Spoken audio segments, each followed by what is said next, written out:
90-ieji – pats neramumų ir nusikalstamo pasaulio klestėjimo metas, kai kruvini gaujų karai, verslininkų reketas, sprogimai ir pagrobimai Lietuvoje, visa tai buvo ganėtinai įprasta. Tais laikais nutikdavo tokių keistų nusikaltimų, apie kuriuos dabar būtų net sunku pagalvoti. Bet tada buvo kitaip. Gyveno toks Jonas Martišius ir jis sugalvojo, jog reikia turėti, pagal jo paties žodžius, apsaugą. Tai 1994 m. lapkritį vairuotojo dirbęs Martišius nenustatytoje vietoje nelegaliai įsigijo 9 mm kalibro pistoletą ir mažiausiai 8 šovinius. Martišius 1995 m.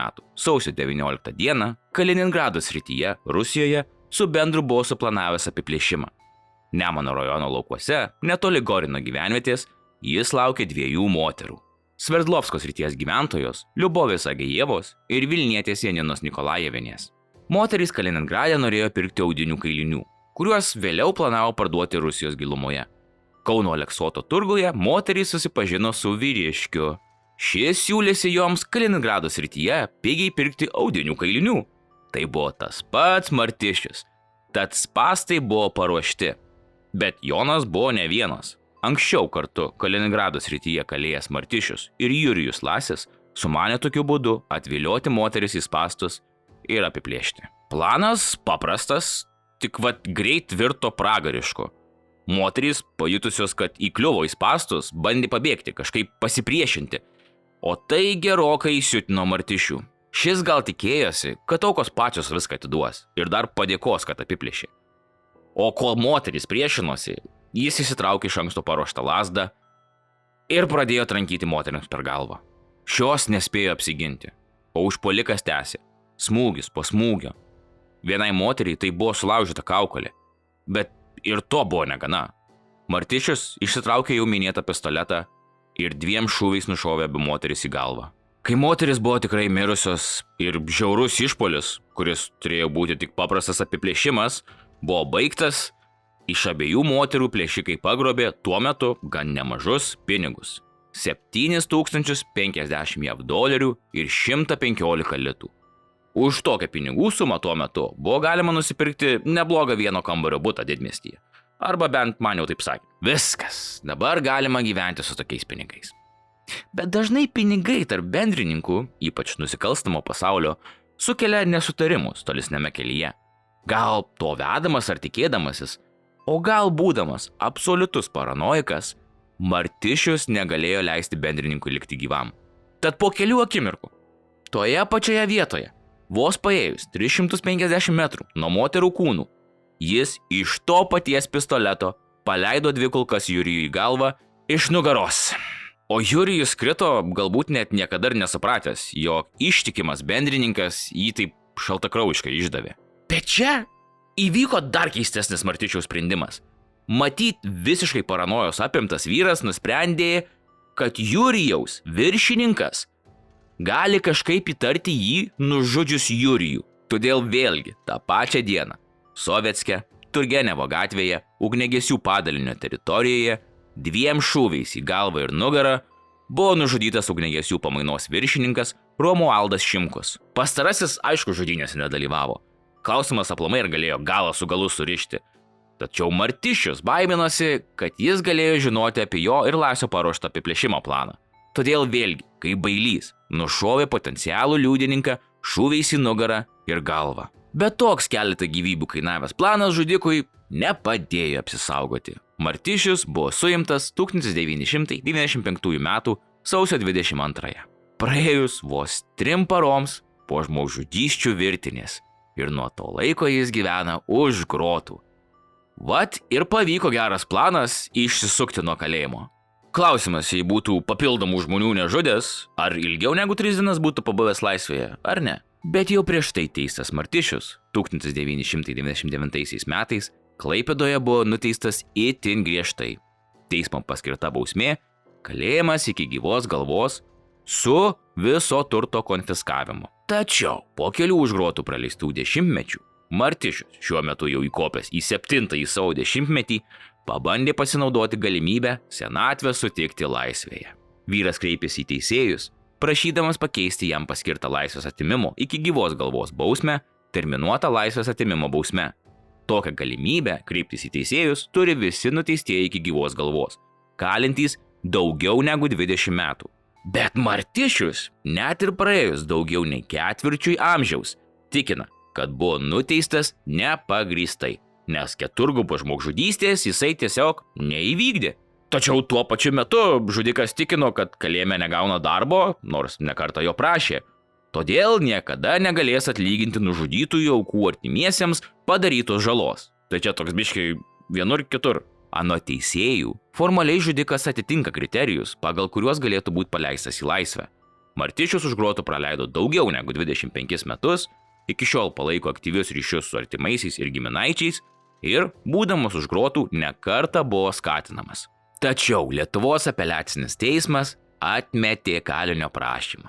Anot Martišiaus prašymą išnagrinėjusių teisėjų, keturgubą žmogžudystę įvykdęs vyras net ir po ketvirčio amžiaus vis dar gali būti pavojingas. Paprasčiausiai, žudikas iki šiol nepripažįsta atėmęs gyvybę 4 žmonėms, o pataisos namų darbuotojų yra charakterizuojamas kaip impulsyvus, nelinkęs klausyti kitų ir galintis įsivelti į konfliktus. Nuotoliniu būdu, bendraudamas su Kauno apygardos teismo teisėjais, jis vėl kartojo nepelnytai atsidūręs už grotų ir ten praleidęs, ir čia jisai viską skaičiavo, 27 metus, 1 mėnesį ir 1 dieną. Dar keista, kad sekundžių nepasakė, bet tuo metu mūsų Martišius taip pat irgi susiskaičiavo, kad liko tik 4 mėnesiai, kol jis taps pensininku ir pagaliau turės šiek tiek pajamų. Na, aš linkiu Martišiau, kad tau nedaug tų mėnesių liktų.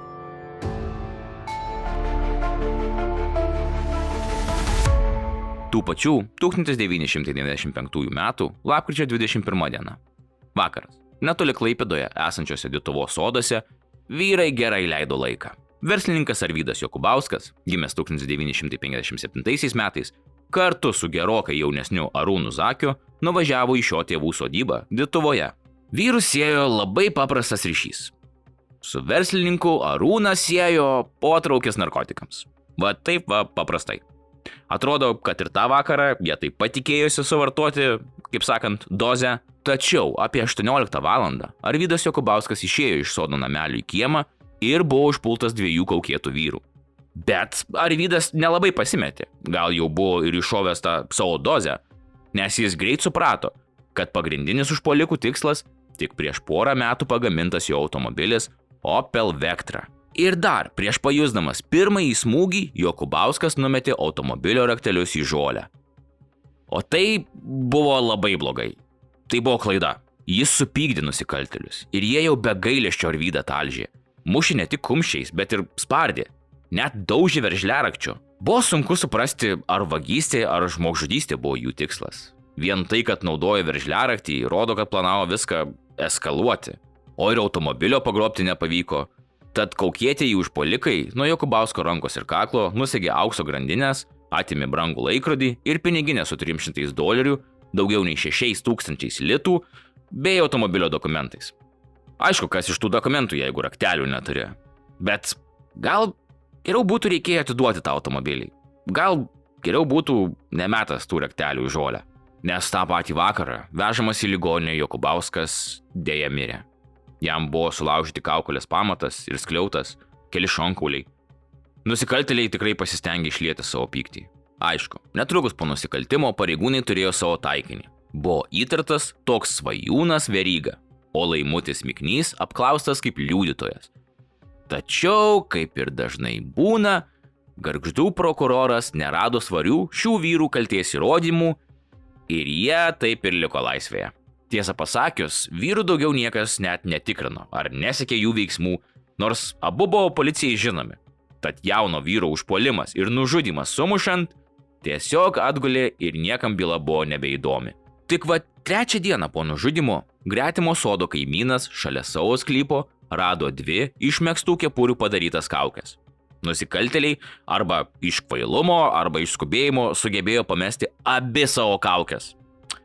Tačiau kaimynas į policiją dėl kažkokios priežasties tiesiog nesikreipė. Gal pagalvojo, jog kaukės ir kaukėtų nusikaltėlių užpultas kaimynas neturi jokio ryšio. Tik po 6 dienų nužudytojo giminės atvažiavo į Jokubausko žūties vietą padėti vainiko. Sužinoję apie kepures, paėmė jas ir ačiū Dievui nuvežė prokurorui. Ekspertai savo išvadoje tada teigė, kad viena jų beveik 100% galėjo priklausyti Mikniui. Kaip ir viskas gerai būtų, ne? Tik ne pas mus. Nes Miknys išsigynė neva prieš keletą dienų iki įvykio, iš jo mašinos dingo megzta kepurė ir nieko daugiau, tik tai ta kepurė.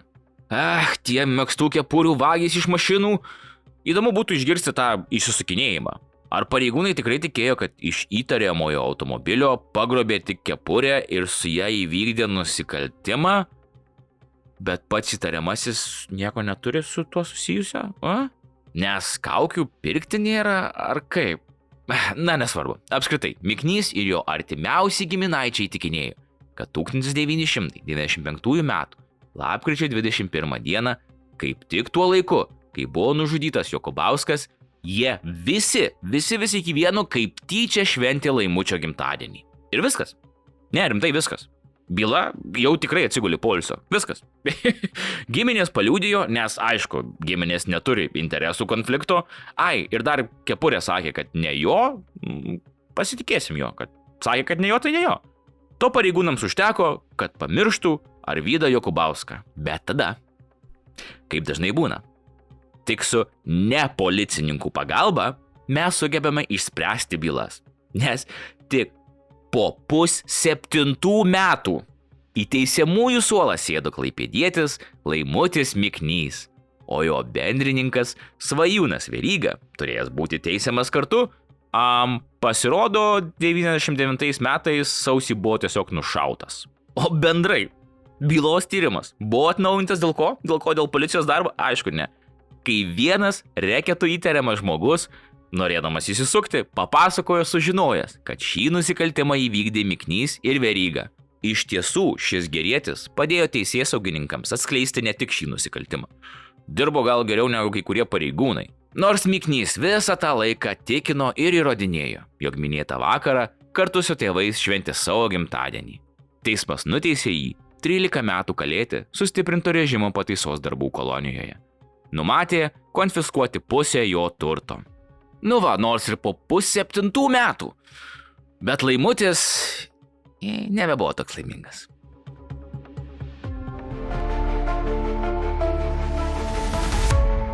1998 metai. Kaunas. Čia gyveno tokia Lina. Jauna moteris, auginanti mažus vaikus ir kurianti savo šeimą.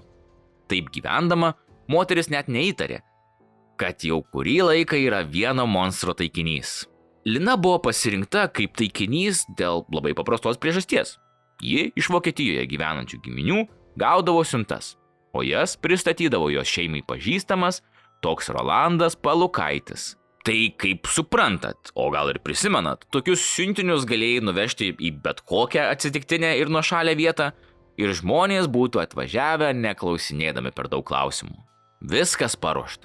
Buvo balandžio 24 diena. Rolandas Palukaitis pranešė Linai, kad turi jos siuntinį. Nieko neįtarusi moteris pasiėmė savo vaikus ir susitiko su Palukaičiu. Lina su vaikais įsėdo į automobilį prie Kauno geležinkelio stoties, bet Palukaitis pasuko link Gervėnupio miestelio esančių garažų. Moteris nieko neįtarė, nors pasukimas prie garažų gal ir turėjo sukelti bent mažiausią dalelę nepasitikėjimo. Deja, prie garažų būsimos aukos jau laukė Palukaičio pusbrolis Darius Ambrasas. Vyrai paliko vaikus automobilyje, o patys nusivedė moterį į garažą. Ir ten prasidėjo nežmoniški kankinimai.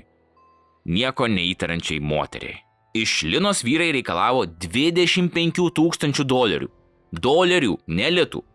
Vyrai neblogai buvo nusprendę pasipelnyti iš šito išpuolio. Ar jie tikėjosi, kad tokias sumas žmonės tiesiog vežiojasi su savimi? Na, tai bent parodo pusbrolių protinius sugebėjimus. Bet pykti vyrai sugebėjo geriau, nes į tokios mažos sumos pasiūlymą atsakė stipriais smūgiais moteriai į veidą. Vienas iš pusbrolių pagriebė rastą kastuvą ir pradėjo moterį trankyti per visą kūną. Net to nebuvo gana. Dabar kažkokio nežmogiško įniršio apimti, Jie net prijungė prie Linos laidus ir kelis kartus ją nutrinkė elektra. Atrodė, kad pusbroliai yra visiškai pamišę. Darė kankinimų estafetę. O kas iš tų kankinimų? Ar stebuklingai pinigai iš dangaus nukris, jei žmogų elektra krėti? Ar tu jį užmuši ir tada jisai kažkaip tau atveš pinigus? Kadangi Lina juos pažinojo, jie negalėjo leisti ją išeiti iš šito garažo. Kažkuris iš žvėrių pasigrėbė rastą laidą ir smaugė moterį. Tol, kol suprato, kad pasipriešinimas baigėsi ir Lina jau nebekvėpuoja. O dabar buvo dar didesnė problema. Linos vaikai vis dar buvo mašinoje. O ką su jais daryti? Kaip dabar jų atsikratyti? Palukaitis tuomet liepė Ambrasui atsikratyti mažamečių vaikų, juos nuvežant į mišką ir, manau, suprantat, ką padarant. Ambrasas, aišku, nesipriešino. Sugrįžo automobilį ir nesukeldamas vaikams baimės, ramiai juos išvežė į mišką. Tikslas – 7 metų mergaitę ir 4 metų berniuką nužudyti. Bet, galbūt 1% žmogiškumo šiame žvėryje dar buvo likę.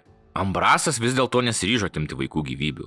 Vyras išlaipino vaikus miške ir nurodė kryptį, kur jiems reikėtų keliauti. Tada pats iš pradžių sugrįžo namo, o vėliau ir į nusikaltimo vietą, kur su pusbroliu sprendė, kaip reikėtų atsikratyti aukos kūno. Pusbroliai nuvežė moters lavoną į mišką, pagrobė jos papuošalus, išrengė nuogai ir užkasė duobėje. O tą naktį miške klaidžiojantys vaikai, kurie visą dieną klaidžiojo, netikėtai pastebėjo šviesą. Priėję arčiau išvydo sodybą, kurios savininkui pasakė, kur gyvena. Šis, pamatęs išsigandusius vaikus iš miško, iškart nuvežė juos namo, kur jau laukė Linos vyras. O tada jis turėjo suprasti, kad nutiko kažkas baisaus ir susisiekti su policija. Pareigūnai pradėjo įtariamųjų paiešką. Pusbrolius išdavė taip pat nusikalstamą praeitį turintys pusbrolių pažįstamieji. Kaip ten sako, nėra jokios garbės tarp vagių, ne? Tai va, sulaikyti žudikai savo kaltę pripažino tik tai iš dalies. Nė vienas nenorėjo prisipažinti, kad būtent jis pasmaugė Liną laidu. Bet abiem jiem buvo skirtos įkalinimo iki gyvos galvos bausmės. Tačiau jūs jau žinote, kaip Lietuvoje viskas veikia. Ir jei žiūrite mano video, žinote, kad atsirado galimybė įkalintiems iki gyvos galvos asmenims sulaukti terminuotos bausmės. Aišku, kad tokia galimybė panoro pasinaudoti tiek Palukaitis, tiek Ambrasas. Vis dėlto, Palukaičio prašymas sušvelninti įkalinimo iki gyvos galvos bausmę kol kas buvo atmestas. Teismas iš tikrųjų nerado teisinio pagrindo, kodėl Palukaitis turėtų sulaukti terminuotos laisvės atėmimo bausmės. Žymiai labiau iš pradžių pasisekė Ambrasui. Jis už grotų elgėsi, žymiai geriau nei Palukaitis, nes apygardos teismas jam jau skyrė terminuotą 8 metų laisvės atėmimo bausmę. Nuo gyvos galvos iki 8 metų. Bet Ambrasui to buvo per mažai, sako, apetitas kyla bevalgant. Jis kreipėsi į Lietuvos apeliacinį teismą su prašymu dar labiau sušvelninti paskirtą bausmę. Tiesa, atskirą skundą pateikė ir prokuratūros atstovai, kurių teigimu Ambrasui turėtų būti grąžinta įkalinimo iki gyvos galvos bausmė. Tai toks teisinis spektaklis gavosi. Ir spėkite, kas nutiko. Nes galbūt išgirsite patį geriausią dalyką, kurį girdėjote ilgą laiką. Ambrasas nenorėjo pasidėti 8 metus. Tai ką gavo? Vėl sėdės iki gyvos galvos. Taip tau reikia. Kaip smagu tokius istorijos posūkius jums pasakoti, net neįsivaizduojate. Ir tai buvo pirmasis atvejis mūsų visoje teismų sistemoje, kada buvo grąžinta tokia bausmė. Bent šitoj srityje Ambrasas bus ypatingas visą gyvenimą. Kodėl apskritai taip nutiko? Kaip tai gali būti? Kaip? Teisėjų kolegija konstatavo, kad skundžiama apygardos teismo nutartis yra neteisėta ir nepagrįsta, nes priimta neišsamiai išanalizavus ir netinkamai įvertinus nuteistąjį charakterizuojančius bei pakartotinio nusikaltimo elgesio riziką apibendrinančius duomenis. byloje esantis duomenis apie nuteistojo asmenybę, jo bausmės vykdymo metu padarytus pažeidimus, taip pat paties nuteistojo teismo posėdyje duoti paaiškinimai Lietuvos apeliacinio teismo vertinimu šiuo metu neleidžia daryti išvados, kad laisvės atėmimo iki gyvos galvos bausmės tikslai, taip pat ir valstybės pareiga bei siekis apsaugoti visuomenę nuo vis dar pavojingo asmens, gali būti pasiekti pakeitus nuteistajam paskirtą bausmę terminuoto laisvės atėmimo bausme. Teisėjai sakė, valstybė turi pareigą apsaugoti visuomenę nuo vis dar pavojingo asmens. Tai yra nuteistiesiems iki gyvos galvos laisvę riboti tol, kol jie kelia grėsmę visuomeniai. Vien faktas, kad asmuo jau kali ilgą laiką, nesusilpnina valstybės pozicijos pareigos apsaugoti visuomenę. Prioritetas turi būti teikiamas visuomenės saugumo užtikrinimui. Kitais žodžiais, pas mus pusė chebros nemoka dirbti.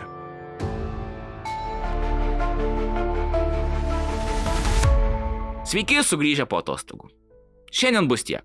Dėkoju, kad žiūrėjote dar vieną mano video. Norėjau sudėti kelias keistas 90-ųjų istorijas į vieną, nes tiesiog labai mažai informacijos pas mus yra apie ypač senesnius. O taip, kai kada visos knygos būna parašytas.